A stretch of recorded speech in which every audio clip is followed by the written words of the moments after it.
So this is Pico, our Indian blue peacock, and this is Coco. Those are the only two birds we had at this time when she became broody. So Coco disappeared for a couple of weeks actually, and we couldn't find her anywhere. And when we finally did figure out where she was, we realized she was sitting on a clutch of eggs. And this video right here is our security camera that we ended up putting on her when we realized she was sitting on eggs so we could see what was happening.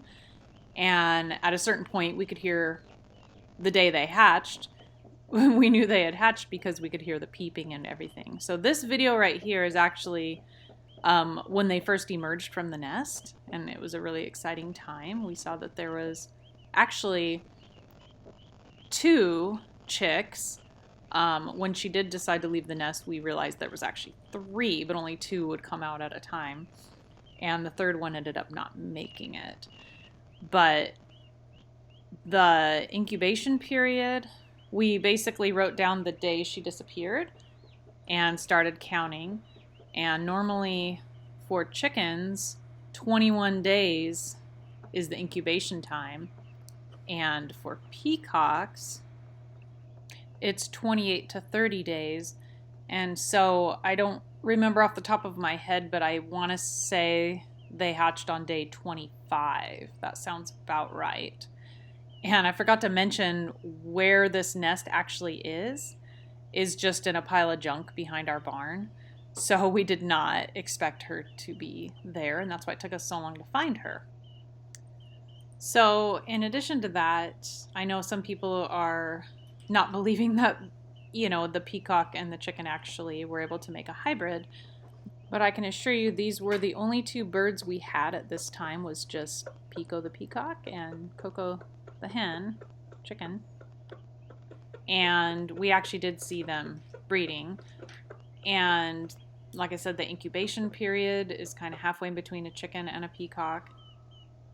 The one chick that ended up not making it, I think there was something wrong with it, to be honest, because its behavior was really erratic, and it would climb on top of her and kind of peck her in the face. And so these videos are just sort of cute because it's when the chicks first emerged out from under her and they're learning how to eat, and she's showing them how to eat and drink and everything, and being a mother hen. It's just super adorable.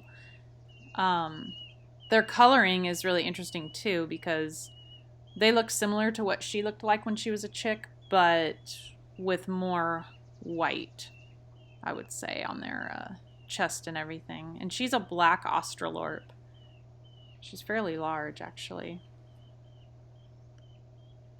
So these videos hopefully aren't boring at this point, but for us it was just super exciting because the pandemic had just started, school had just shut down, and so we were at home not knowing what was going to happen next. So this was an exciting time for us because we didn't know what was going to happen. We were in just disbelief that these eggs would even hatch, and we're so fascinated and curious to know how the chicks would look, as they grew and what they would turn into, or if they would even survive. So as I said, these first videos that we caught on our security camera are just really endearing, just seeing her be a mother for the first time and showing them and interacting with them, showing them what to do. And I'll tell you, these two chicks are to this day inseparable.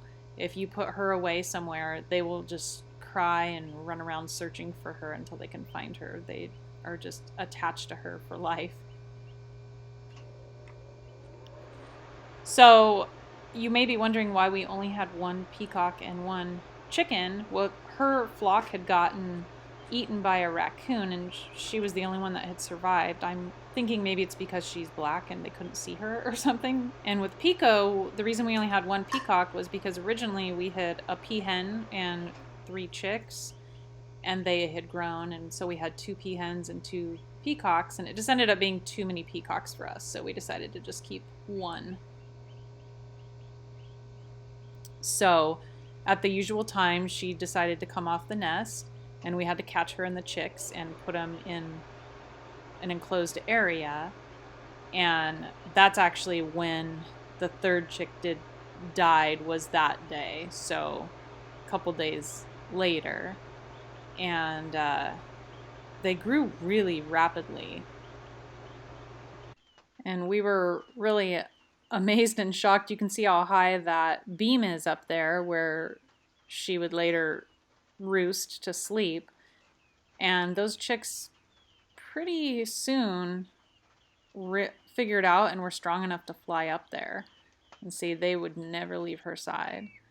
But this is the beam that they would all perch on and sleep on. But we decided to name one Pecan and one Shadow without ever even knowing what gender they would be. And to this day, we actually don't even know what gender they are. One of them does have thicker legs, and one does have spurs, which you'll see in later videos. But their behaviors, they definitely have two different personalities. But even based off their personalities, it's hard to know what kind of gender they are, or if they even have a gender.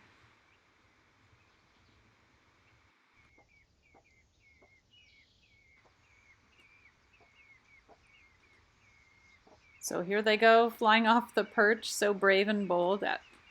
I don't know how old they were here, but they weren't very old. And so here's kind of more of a close-up picture of what they looked like. You can see the peacock face and the white around the eyes. And like I told you, they would not leave her alone. They would follow her. If she ran, they ran. And then here's more about a year ago. This is when they're about a year old. And they look basically the same right now, as you'll see in the later video.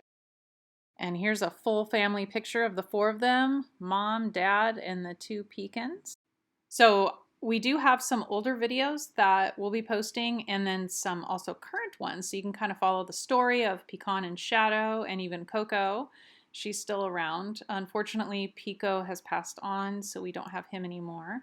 But we'll be posting some videos. They definitely have some funny little shenanigans and stories that happen that would be really fun and entertaining. So anyway, there you have it, our fantastical creatures, the pecans.